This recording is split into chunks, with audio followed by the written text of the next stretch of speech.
Tourist Trap is a supernatural slasher movie that I really loved. This movie was taken off Shudder and then they put it back on, so I watched it immediately. It's about two groups of friends that are in different cars, and one of their cars breaks down. So one of them goes to go get help, and he gets attacked by mannequins. Yeah, so like, what's going on with that?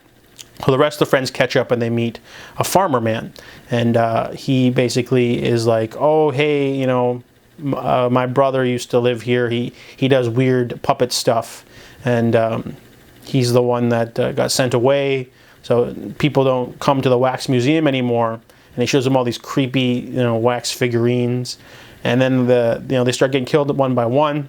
But then they find out that the man's creepy brother is still there, and he's been capturing them, and he wants to turn them into wax people. So this movie is equal parts House of Wax and Carrie because of the telekinetic ability of the brother.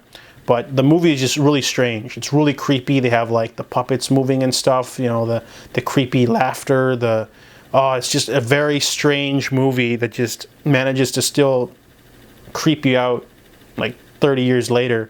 The movie's very unique, and it's the whole killer having psychic powers and whatever, and wanting to turn people into mannequins and using mannequins for the kills. It's a very strange, creepy mix of the supernatural. I think that sort of gives it an edge over other slasher movies because it has that uniqueness, you know. If it was just like, oh, my brother's a killer and he kills people and turns them into wax people, that's the same as House of Wax, but the supernatural aspect also just adds a little bit extra set dressing to that, a little bit icing on the cake, and I really liked that. It was just a really strange movie, a cool final girl. It was just like a really strange movie that I really loved the hell out of, and this was definitely more memorable than other slasher movies, so I give Tourist Trap an 8.5 out of 10.